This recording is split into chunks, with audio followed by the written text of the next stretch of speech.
우선 좌측 외복상은 개별 활성화 운동 방법입니다. 선 자세에서 케이블이나 저항밴드를 좌측에서 잡고 우측으로 흉곽 회전을 유도합니다.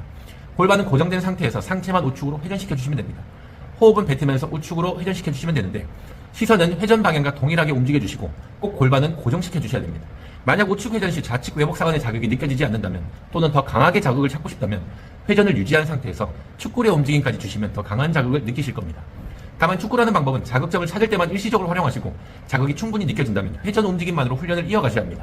왜냐하면 지금은 내복사근의 개입은 최소화하고 외복사근만을 중점으로 활성화하는 것이 목적이기 때문입니다. 축구 동작은 몇 번만 반복해보셔도 금방 자극 포인트를 찾을 수 있으며 그 이후 다시 회전 동작으로 돌아가서 수행해보시면 처음보다 외복사근의 자극이 더 선명하게 느껴질 것을 경험하실 수 있을 겁니다.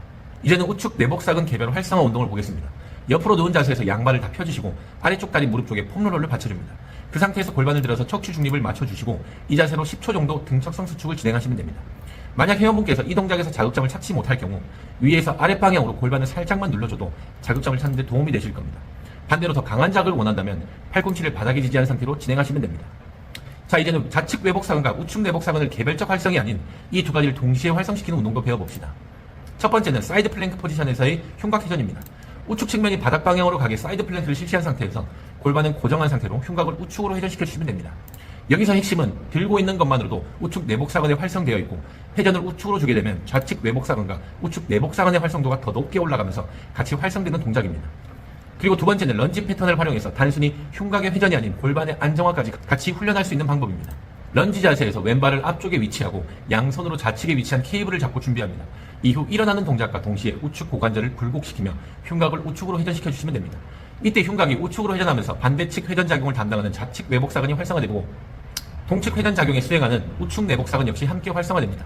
특히 한쪽 다리를 들어올린 불안정한 자세에서는 골반과 고관절 주변에 안전성이 크게 요구되며 이 과정에서 좌우 복사근이 골반의 회전 및 측면 안정성을 동시에 조절하며 강한 등척성 수축이 발생합니다. 즉 상체의 회전과 하체의 움직임이 결합된 복합 패턴 속에서 복사근들은 단순한 회전 작용뿐만 아니라 골반의 안전성을 유지하는 역할까지 수행하게 되는 거죠. 자, 여기까지 복사근의 해부학적 구조와 기능 그리고 기능 저하로 인한 골반과 흉곽의 회전, 틀어진 패턴까지 모두 이해했지만 여기서 한 가지 더 중요한 관점이 남아있습니다. 바로 근막경선의 관점입니다. 우리가 지금까지 살펴본 복사근의 움직임과 기능은 국소적인 근육작용 중심이었습니다. 하지만 실제 인체의 움직임은 특정 근육만으로 발생하지 않고 근막이라는 연속적이고 긴장된 조직 네트워크를 통해 몸 전체가 연결된 상태에서 움직입니다. 즉 복사근 문제는 단순히 복부 근육만의 문제로 끝나는 것이 아니라 상지부터 하지까지 연결된 근막경선 전체의 긴장 패턴과 깊은 연관이 있습니다. 복사근이 포함된 대표적인 근막경선인 나선선은 복부 근육뿐 아니라 고관절, 흉곽, 어깨까지 연결되어 전신의 회전력, 안전성, 움직임 패턴을 조율합니다. 따라서 복사근 문제를 근막경선의 흐름 속에서 바라보지 않으면 단순한 복부 운동만으로는 부족할 수 있으며 몸 전체 움직임의 연속성과 균형을 동시에 고려해야 합니다.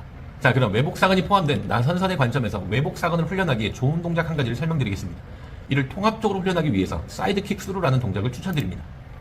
내발기기 자세에서 시작하여 양무릎은 지면에서 살짝 띄운 상태를 유지합니다. 이때 왼손과 오른발을 지면에 고정한 채 몸통을 오른쪽으로 회전시키면서 오른손을 바닥에서 떼고 왼쪽 다리를 오른쪽으로 뻗어줍니다. 동작이 끝나면 다시 중심 자세로 돌아오시면 되고 반대쪽도 같은 방식으로 반복해줍니다. 주의사항으로는 동작 중 어깨가 주저앉지 않도록 주의하고 지속적으로 바닥을 밀어내는 힘으로 견갑골을 안정적으로 고정해 주셔야 합니다. 그리고 동작 도중 엉덩이가 과하게 들리지 않도록 주의하고 뒤에서 보았을 때 척추가 기울거나 꺾이지 않도록 코어의 긴장감을 유지하며 중심을 안정적으로 잡아주는 것이 중요합니다.